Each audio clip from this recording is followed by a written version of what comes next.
Study करने हैं। हमने कल आपके लिए पहले थोड़ा सा बेस बना लेते हैं, है क्या? हम पढ़ रहे हैं स्टैटिस्टिक्स में जब हम डेटा कलेक्ट करते हैं, there are two methods which we can use. कौन कौन से? जी,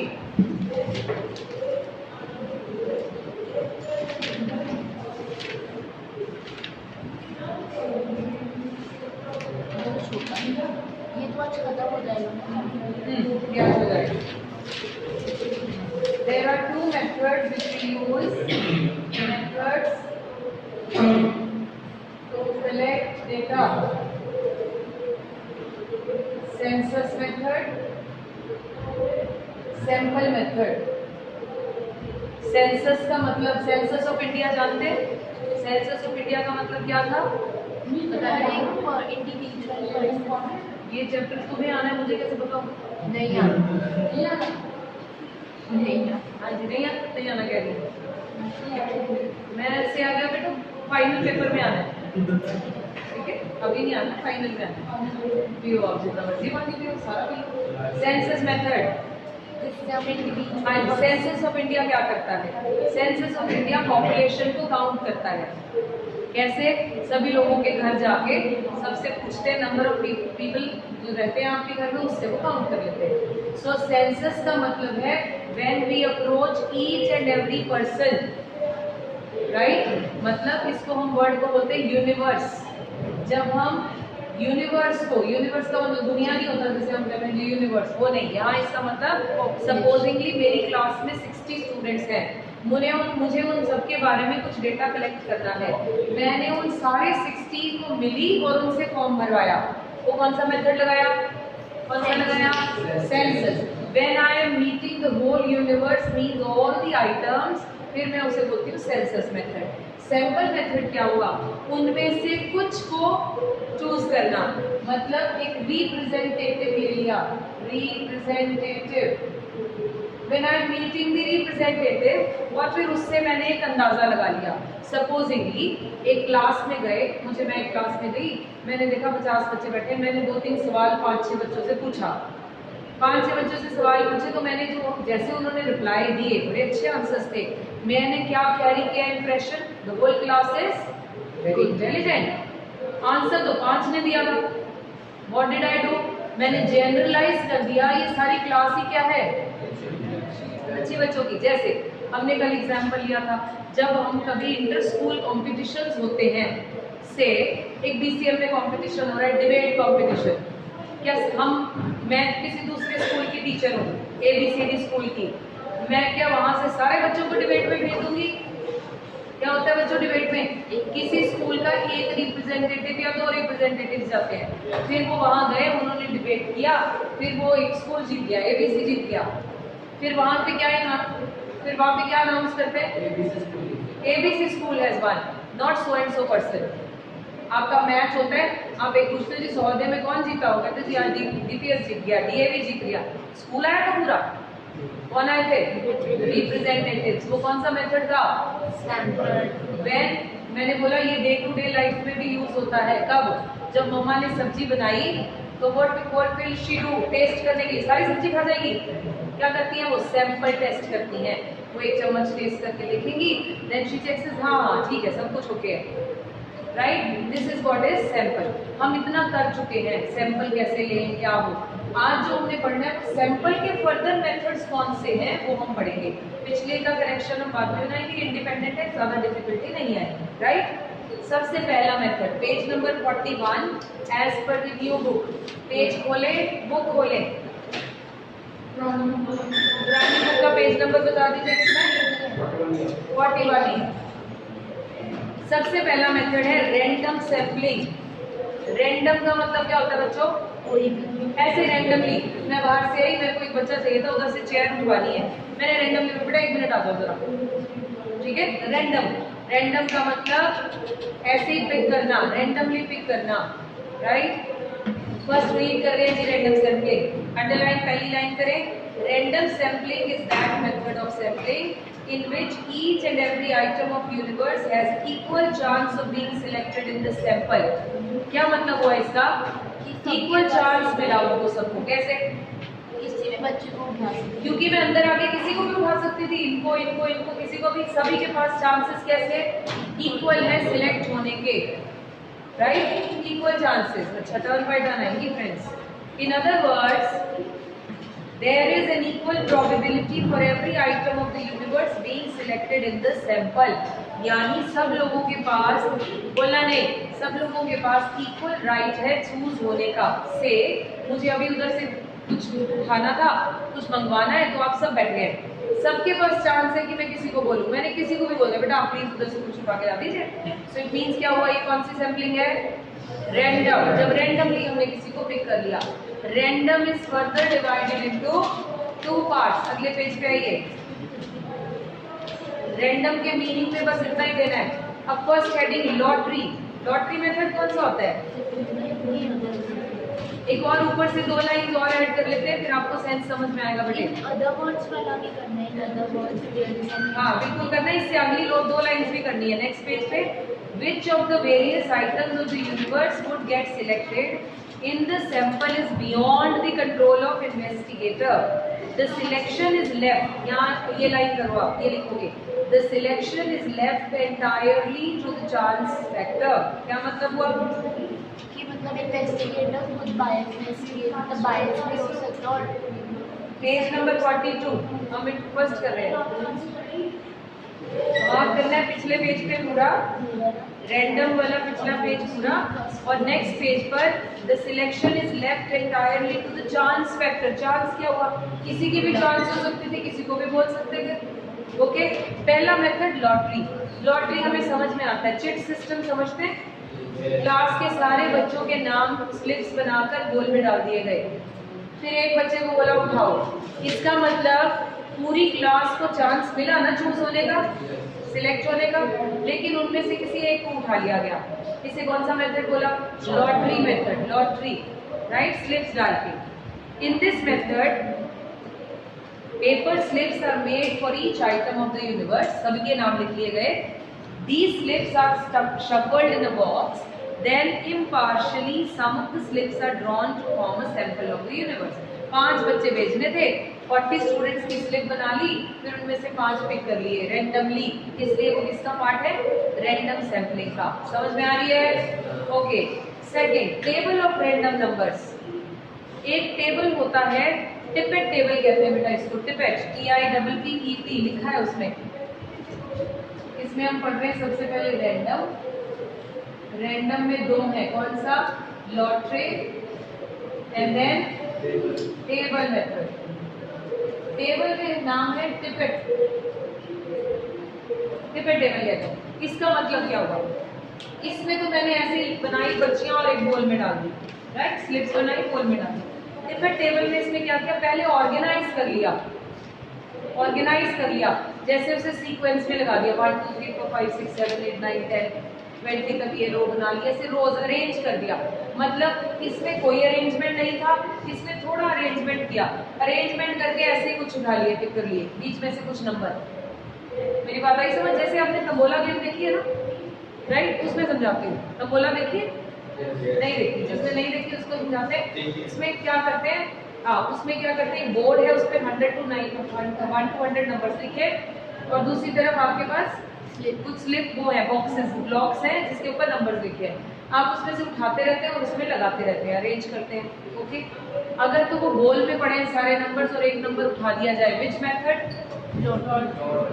जब उन सारे नंबर्स को बोर्ड पे अरेंज कर दिया 1 2 3 4 5 6, उनमें से एक उठा लिया, उसे क्या बोला, है दोनों ही रैंडम, उसमें भी रैंडम था, इसमें भी रैंडम, लेकिन इसमें एक अरेंजमेंट के बाद रैंडम, वो तो बात आई, हाँ, अरेंजमेंट के बाद, बस that's the only difference. You will find there are many methods which are vague, एक दूसरे से जुड़े से ही अजीब अजीब से, but we have to learn.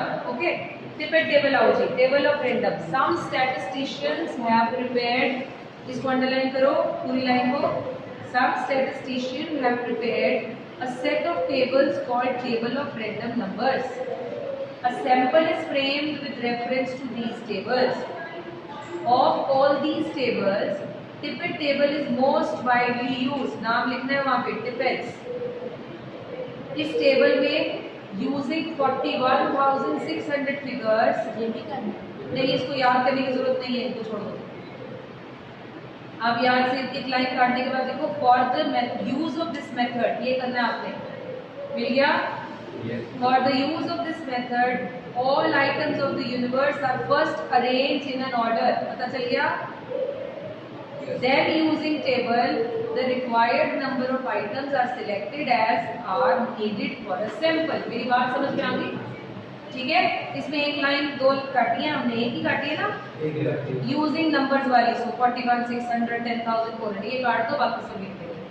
अगला मेथड, इसके मेरिट्स क्या हैं, क्या फायदे इस मेथड के? बिना पढ़े बताओ।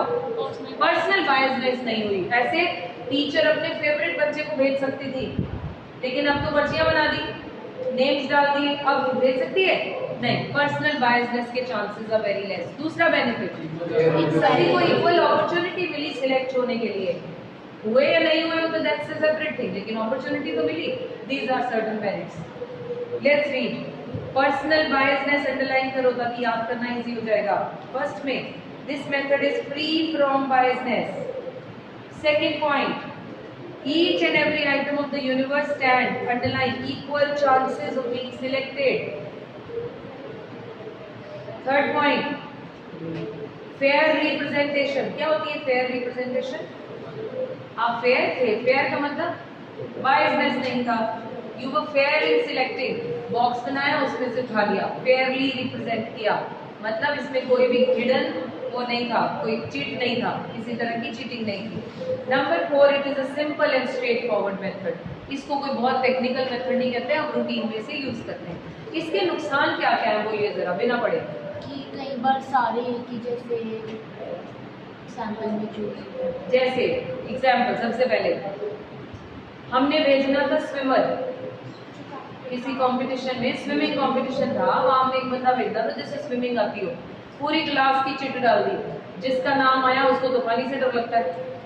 क्या ये ठीक है सैंपल? तो ये चिट मेथड ने क्या हमें अप्रोप्रिएट सैंपल दिया? नहीं, राइट? क्योंकि हमने ऑल्दो चांस तो सबको दे दिया, लेकिन हम we may withdraw a wrong sample, right? So by doing this, क्योंकि हमने रैंडमली किसी को पिक कर लिया।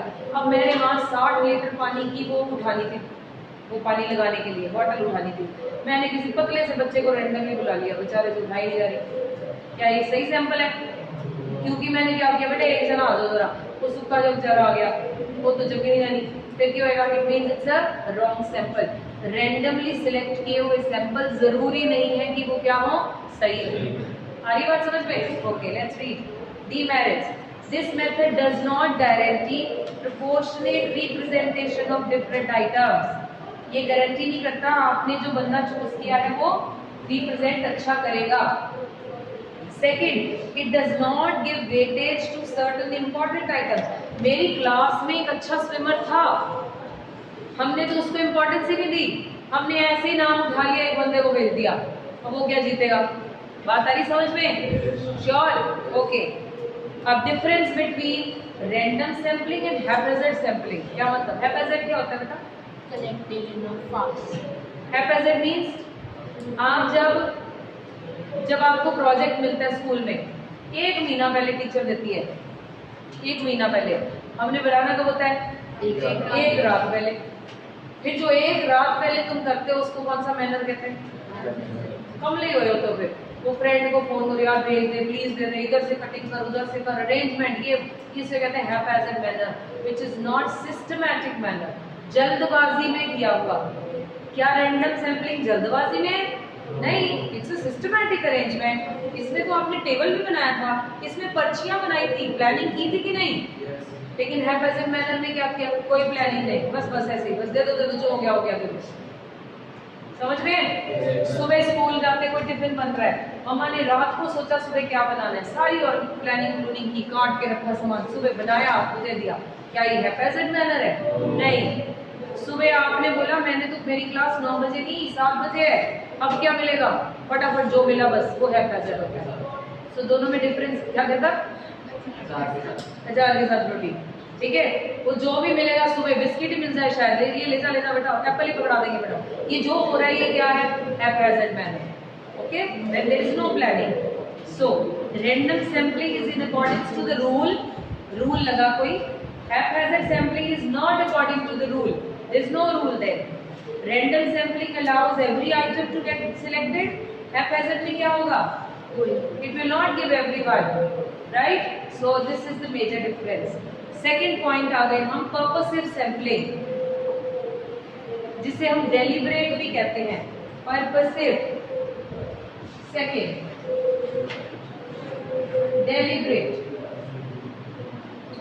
deliberate या purposive, नाम बता रहा है जी, पर्पस के हिसाब से अब सैंपल चूज करना है। अब इसको ठीक करते हैं। क्या किया हमने, क्लास में मैंने अनाउंस किया कितने बच्चों को स्विमिंग अच्छी आती है, 10 बच्चों ने नाम खड़ा किया, गुड, 10 बच्चों ने खड़ा किया। अब मैंने क्या किया, पर्पस के हिसाब से उन्हें अलग कर लिया, ठीक। अब उनमें से सिलेक्ट किया, साउंड्स बेटर, पहले तो किसी को भी भेज दिया था, अब क्या किया, पर्पस के हिसाब से आपने उसे अरेंज किया, अब क्या किया, उसमें से सिलेक्ट किया, इसे क्या बोलेंगे हम, purposive sampling, right? Let's read क्या करना है। Underline first line which is written in italic words, बातें ना करो, सुनो।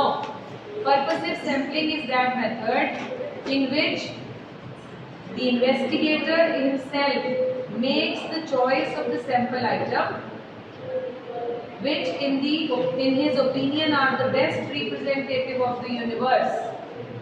जो उसको लगा कि इनमें से अच्छे हैं उन्हें ले लिया। से किसी स्कूल डिबेट में भेजना था तो टीचर ने बोला तुम दोनों अलग अलग हो जाओ,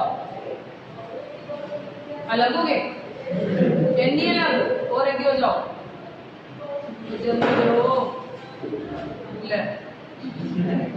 पागल, चलो हाँ जी।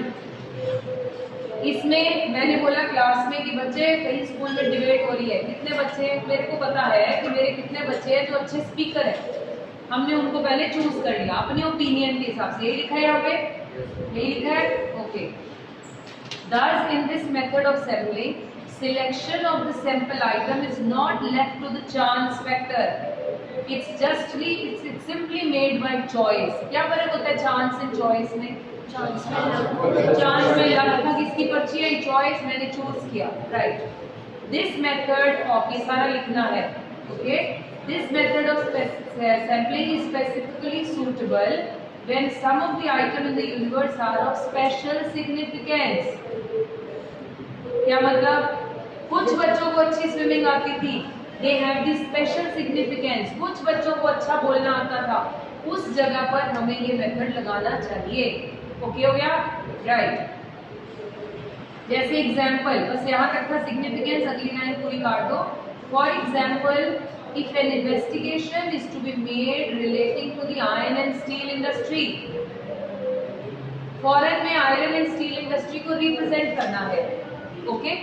तो हम क्या करें, किसी भी इंडस्ट्री को भेज दें, नहीं, चूज करो, हमारे पास तो इतनी अच्छी अच्छी आयरन किसको है, Tata iron and steel industry, उसे क्यों ना भेजा जाए रिप्रेजेंटेशन के लिए।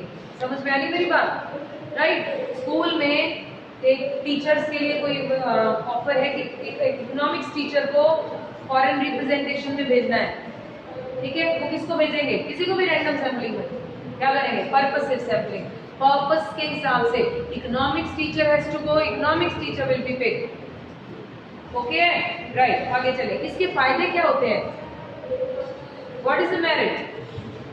जब एक सही बंदा जिसको स्विमिंग आती थी उसे भेजोगे तो अच्छा ही रिप्रेजेंटेशन होगा, रादर देन ऐसे बंदे को भेजना जिसको पानी में उतरना नहीं आता, राइट।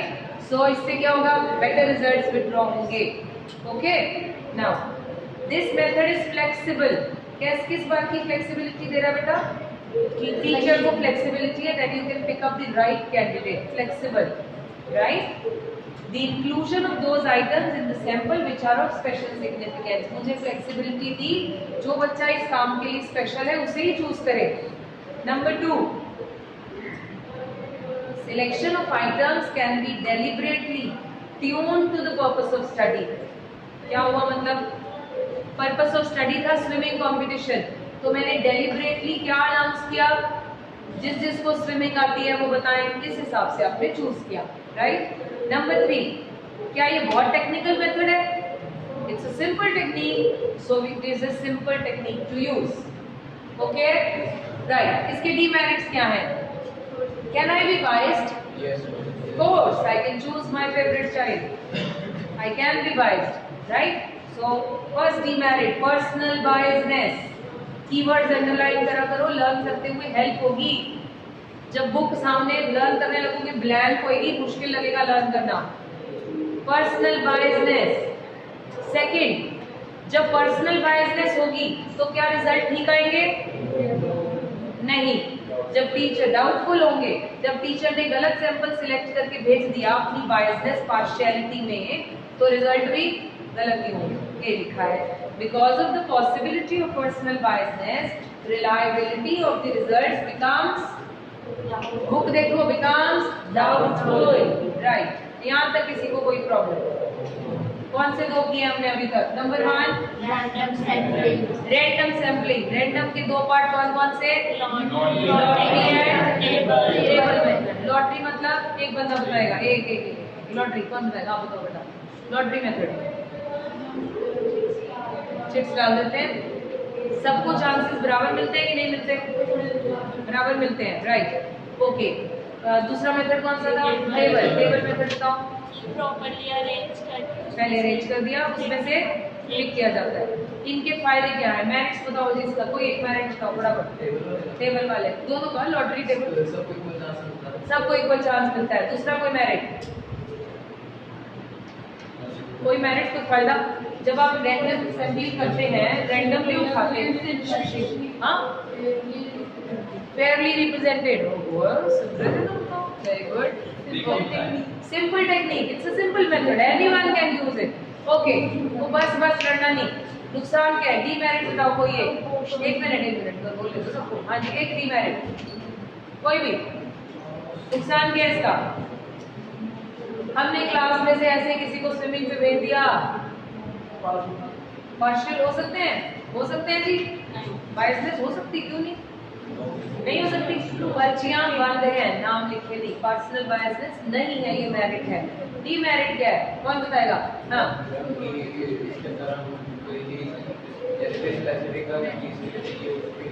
हमने प्रॉपर सैंपल में not be able to choose. क्यों? हमने बोला था ना, भेजना तो स्विमर, वो डांसर आ गया बेचारा, चूज हो गया, गड़बड़ हो गई। तो रैंडम सैंपलिंग में जो एक्चुअल अच्छा सैंपल था वो इग्नोर हो गया था ना वहाँ पे। ओके, दूसरा मेथड इसके बाद का डेलिब्रेट, जिसका दूसरा नाम पर्पसिव सैंपलिंग। पर्पसिव सैंपलिंग बताओ जी क्या था?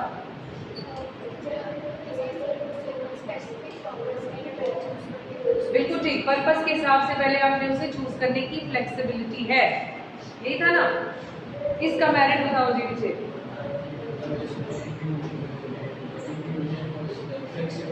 फ्लेक्सिबल मेथड है, ओके। नंबर 2 सिंपल है, सिंपल तो रेट में डाल दो, सिंपल टेक्निक है। और कोई मेरिट है? डेलिब्रेटली आपने अपने पर्पस के हिसाब से बंदे को चूज किया। इस बुक में थोड़े स्टैटिस्टिक्स की थ्योरी में थोड़े मोटे हैवी वर्ड्स है, तभी मैं उसको आपको बड़ी सिंपल एग्जांपल से समझा रही हूँ ताकि आपको समझ में आ जाए, बट लर्निंग करनी पड़ेगी, ठीक है। ऑल्दो स्टैटिस्टिक्स की थ्योरी हार्डली 10 मार्क्स की आती है, मैक्सिमम 10 की, मैक्सिमम 3-4 चैप्टर्स ही हैं जिसकी थ्योरी है और है ही नहीं, बाकी सब न्यूमेरिकल्स ही है, उसमें बच जाते हैं नंबर, बट जितनी है उतनी तो करनी पड़ेगी, चाहे हंस के करें चाहे दुखी होके करें। ओके, आगे चलिए। स्ट्राटिफाइड और मिक्स्ड सैंपलिंग। स्ट्राटिफाइड के आगे लिख लो स्ट्राटा, याद करना आसान होगा। स्ट्राटा,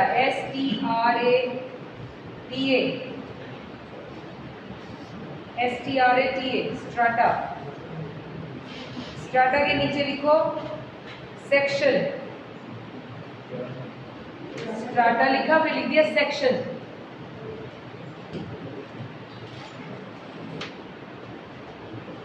इसका मतलब क्या हुआ? स्ट्राटिफाइड,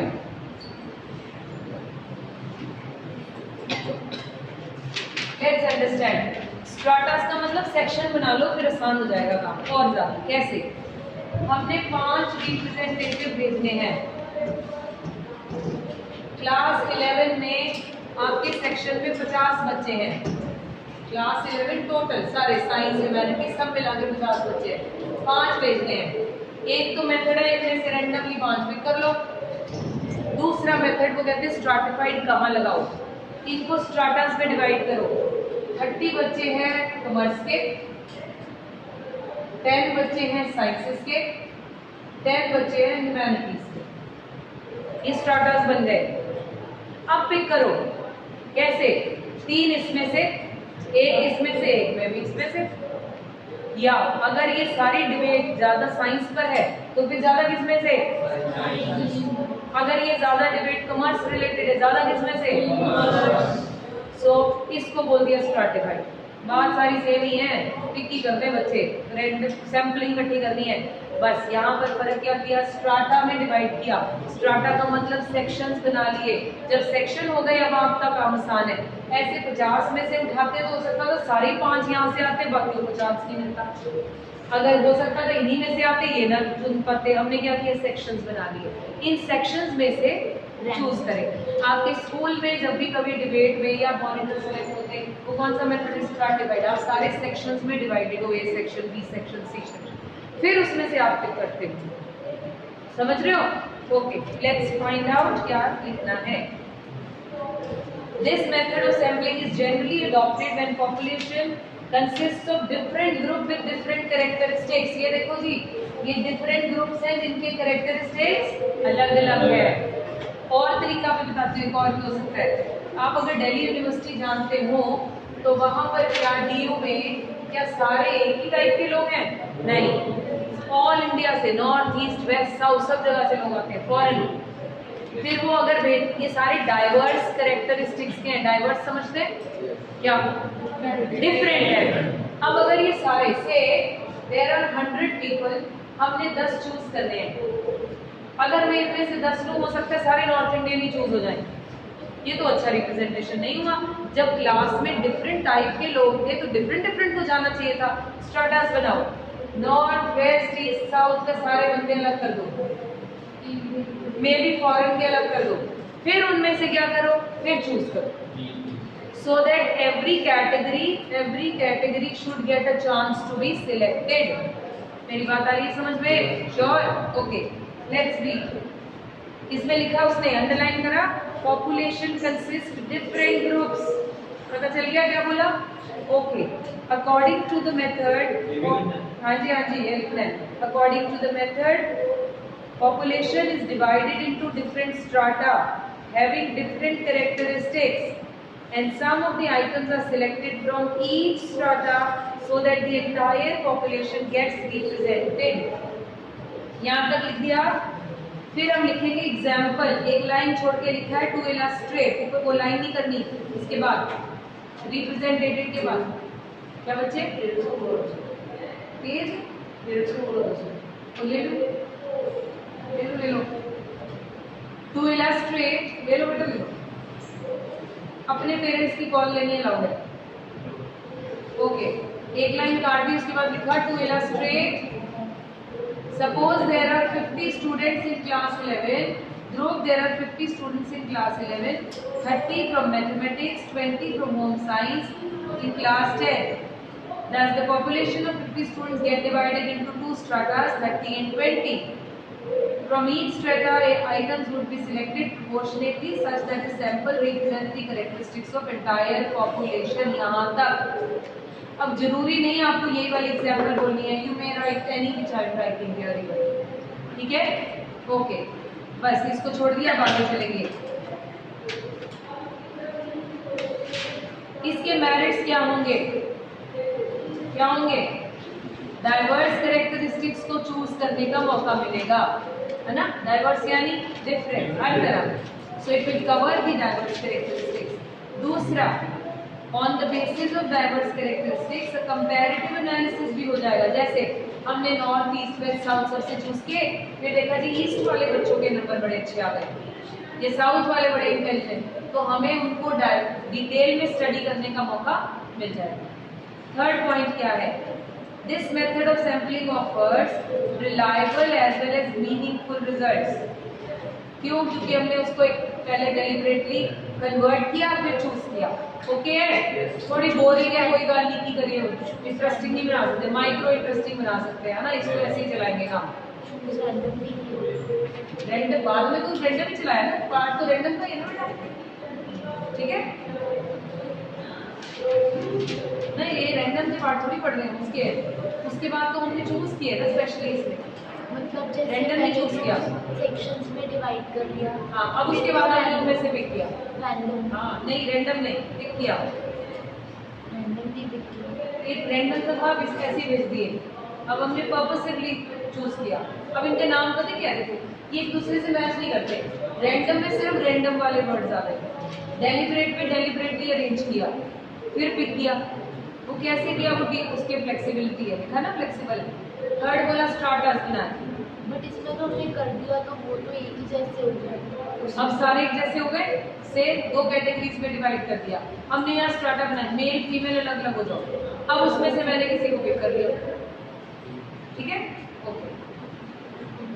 अच्छा जी, इसके डीमेरिट्स क्या बच्चा, जब ये तभी यूज हो सकता है जब डाइवर्सिटी, एक तो डाइवर्सिटी हो, ऊपर से बंदे को नॉलेज हो। This method is suitable only when there is a complete knowledge about the diverse characteristics and has a limited scope. आपको पता होना चाहिए, इसका मतलब इसमें थोड़ी एक्सपर्ट नॉलेज होनी जरूरी है। लिमिटेड क्यों हो गया, क्योंकि एक्सपर्ट नॉलेज ऐसे ही नहीं मिलती, experts are very limited. Okay right. Number 2, biasness हो सकती है, हो ही सकती है। अब जब ये बना लिए इसमें से बायस हो गए, चलिए आप दूसरे ले जाओ, ठीक है हो सकती है। When the size of population is already very small, अब इतना छोटे से ग्रुप में क्या स्ट्राटा बनाए बताओ, है ना। तो जब स्मॉल ग्रुप है तो स्ट्राटास नहीं बन सकते, इसलिए that's the demerit. Okay next, systematic sampling.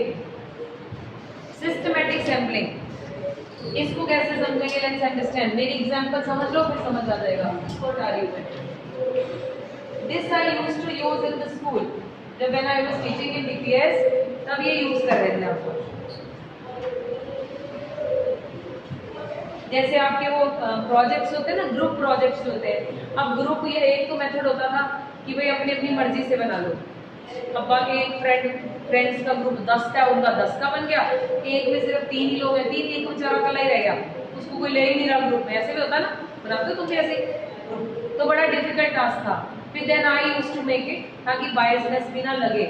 इसमें हम क्या करते थे, हम करते थे से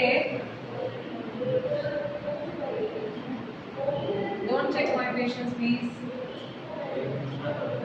मेरे से पूछे आप फीस मुझे देते हैं।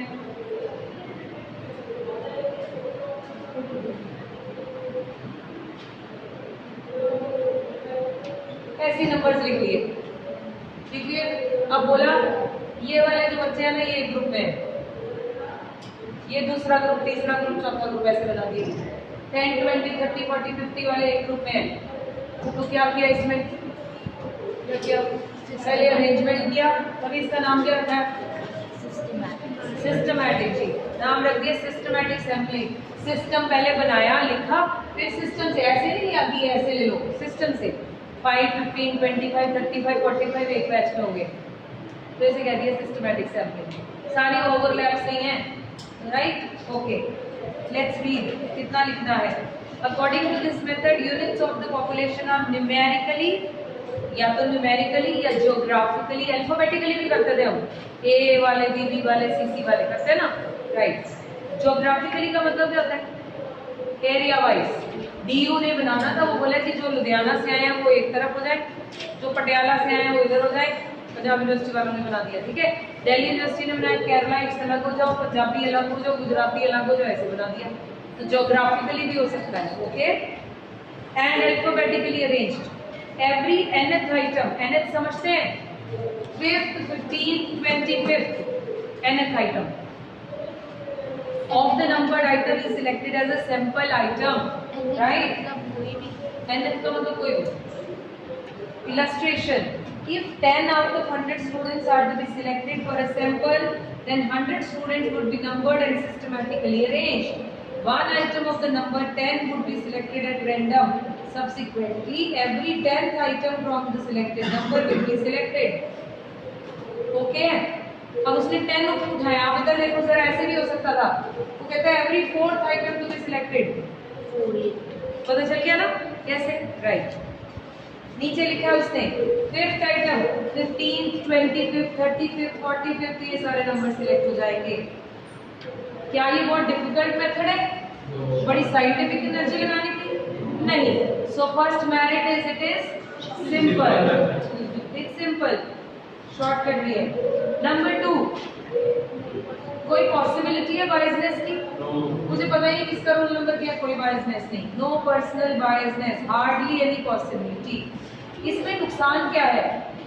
मैंने स्विमिंग के लिए भेजने थे 5 बच्चे, ये जरूरी 3 भेजने थे, क्या ये जरूरी है तीनों में स्विमर हो सकता है हम गलत सैंपल चूज कर लें। ओके, मोर और लेस सेम टाइप के आंसर है। सो population does not get equal chance, सभी को तो चूज होने का मौका ही नहीं मिला। बोला 5th आइटम, तो सारे 5 वाले आ गए। All items in the population are homogeneous, अगर सारे एक जैसे हैं फिर ये ठीक है, ये सारे स्विमर हैं फिर आप ठीक है जी, फिर कोई भी ले दो, अदरवाइज ये क्या है, यूजलेस, नहीं तो इसका कोई फायदा नहीं। ठीक है, the method of sampling serves no specific purpose.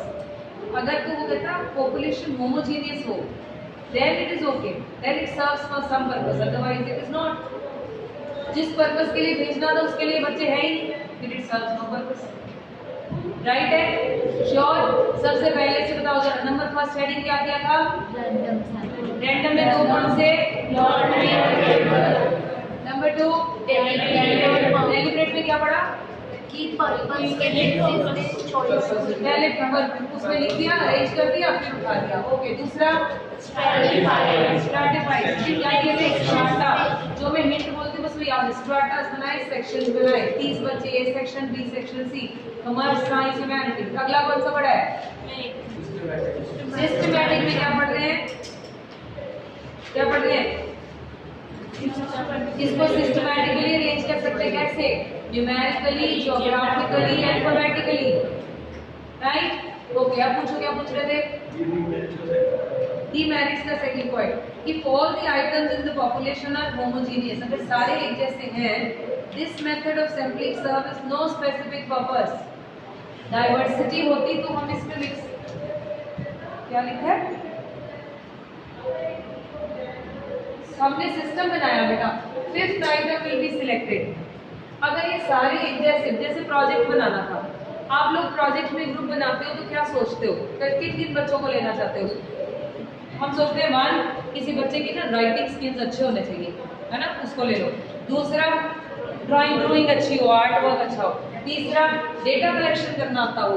हम ऐसे 4-5 बच्चों को इकट्ठा कर लेते हैं, यही करते हो तुम कि नहीं?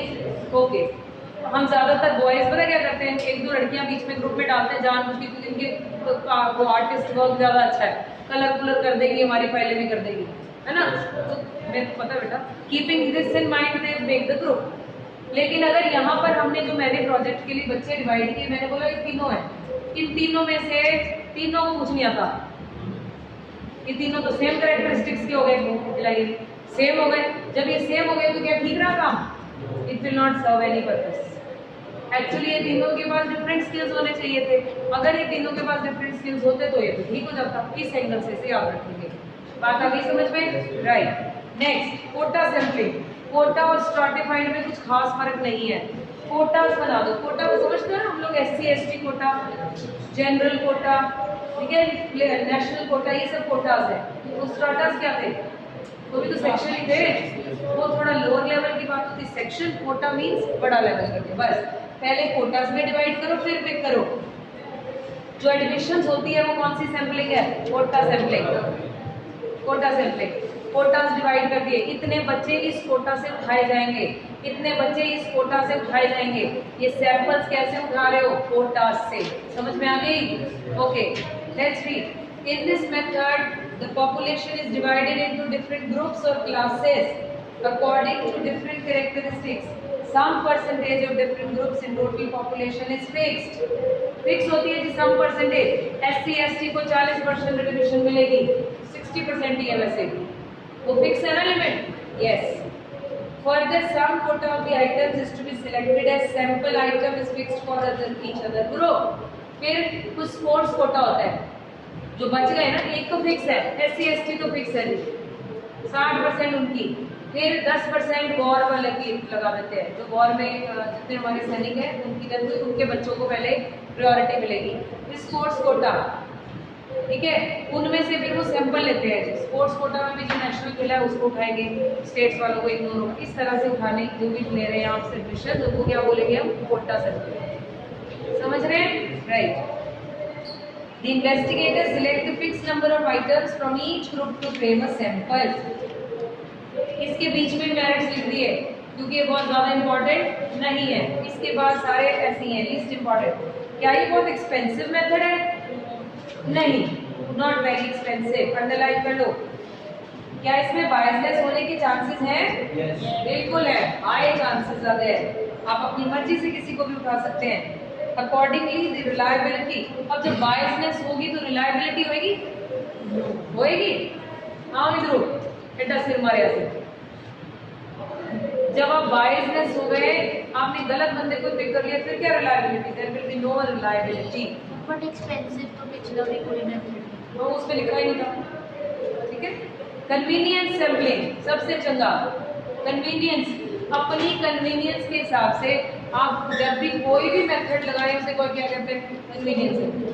टीचर ने ग्रुप बनाने थे, उसने अपनी कन्वीनियंस के हिसाब से कुछ भी लगा दिया, उसे बोलते हैं convenience sampling. In this method, sampling is done by the investigator in such a manner that suits his convenience. To illustrate, an investigator may select a sample of teachers merely by referring to the college prospects. College prospect में से नाम पढ़े teachers के, बस उसमें से उठा लिया, अपनी कन्वीनियंस, जाना नहीं पड़ा, मिलना नहीं पड़ा, ऐसे ले लिया। This method is simplest and least expensive. जाना तो नहीं पड़ा ना वहाँ, सिंपल मेथड था, बट अनसाइंटिफिक एंड अनरिलायबल। मिले ही नहीं उस बंदे से, कुछ देखा नहीं कैसा है कैसा नहीं, बात करनी आती है, सब्जेक्ट नॉलेज है नहीं है, कुछ चेक नहीं किया, तो रिलायबिलिटी क्या हुई? चूज करके किया क्या? भेजना होगा या कुछ करना होगा, क्या इसको तो पर्पस पे डिपेंड करता है ना कि क्या किया। It depends too much on the whims of enumerator. What is whims? Understanding. Enumerator की अंडरस्टैंडिंग पर ही सारा डिपेंड करता है। मेरे को लगा ये बंदा पढ़ा लिखा है शक्ल से, हमने उठा लिया जी प्रोस्पेक्टस से, तो ये उसके विम्स पर है। Okay, reliability of sampling data क्या है? हम ये अभी तक ये पढ़ रहे थे, सैम्पलिंग। सैम्पलिंग पर कितना रिलाय कर सकते हो बताओ जी? डिपेंड करता है कुछ फैक्टर्स पर, ठीक है। साइज नंबर 1, सबसे पहला साइज ऑफ द सैंपल। अगर आपने साइज बहुत कम ले लिया है तो यू कांट रिलाई। मैंने उसे एक एग्जांपल दिया था, जब ब्लड टेस्ट कराने जाते हो तो सारा ब्लड निकाल लेते हो, वो कौन सा मेथड लगाते हैं? वो सैंपल लेते हैं। अब बहुत बार सुना होगा, मैंने उस दिन बोला भी था, जब अगर तो सिर्फ हीमोग्लोबिन टेस्ट कराना हो ना, एक प्रिक से ही हो जाता है, शुगर टेस्ट करानी हो प्रिक से हो जाती है, इतना ही काफ़ी है।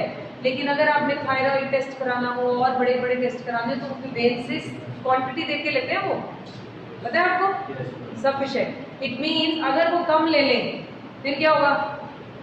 दे will not be able to take out proper results. So the size of sample is important, yes और नो? यस।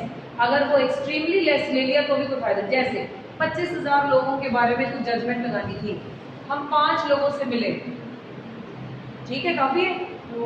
जी नहीं, कम से कम 500 से तो मिलो। सो the size is very important. अगर आपने गलत साइज चूज किया है तो फिर आपको सैंपल के बारे में हो सकता है you may withdraw wrong results. मेरी बात आई समझ में? आधे सो रहे हैं, पता नहीं क्यों ऐसा फील आ रहा मुझे। Size of the sample, underline.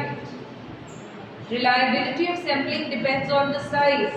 If the size is very small, it will fail to represent population, and there will be conclusion would lack reliability. complete हो गया? बस 2 मिनट। ठीक है, मेथड ऑफ सैम्पलिंग। आपने कौन सा मेथड लगाया इस पर भी डिपेंड करता है कि आपके रिजल्ट्स ठीक आएंगे कि नहीं। अब सपोजिंगली मुझे नॉलेज ही नहीं थी स्ट्राटास की या किसी सैम्पलिंग की, मैंने गलत मेथड लगा दिया गलत जगह पर, फिर क्या होगा? Results will be wrong, right? Method ठीक होना चाहिए. It's not simple and exhaustive. It will be adequate represent the population. Thus results will not be dependable. Underline कर लिया? ये पूरा लिखने हैं. Bias of correspondence and enumerator. अगर आपकी पर्सनल बायसनेस बीच में आती है तो भी सैम्पलिंग मेथड अच्छा नहीं. Personal biasness of the correspondence and enumerators should be as less as possible. Otherwise क्या होएगा? रिलायबिलिटी नहीं रहेगी. आप उस डेटा पर डिपेंड नहीं कर सकते. Training of enumerator. आप लोग नए बच्चों को एन्यूमरेटर नहीं पता होगा. हमने एन्यूमरेटर डिस्कस किया था. ध्रुव, एन्यूमरेटर कौन होता है? तीन बंदे सोच पड़े थे हमने. इन्वेस्टिगेटर, एन्यूमरेटर, तीसरा रिस्पॉन्डेंट. हाँ, इन्वेस्टिगेटर कौन था? कौन इन्वेस्ट करता था कि इन्वेस्टिगेट करता था? हाँ, जैसे मेरा प्रोजेक्ट है, मैं कौन हूँ? इन्वेस्टिगेटर. ठीक है. इसको फिर न्यूमरेटर कौन है? जिसकी मैंने इंटरव्यू लेनी है वो तो रिस्पॉन्डेंट है. नहीं, जिस टॉपिक पे बात कर रहे हैं दसो भाई. हाँ भाई, आप बताओ. हाँ जी, आप बताओ बेटा. तो रिस्पॉन्डेंट से इन्वेस्टिगेट कर रहा है.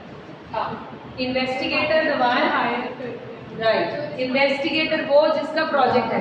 मेरा प्रोजेक्ट है, मैंने काम करना है. मैं खुद न जाकर मैंने एक बंदे को हायर कर लिया और उसको ट्रेनिंग दे दी.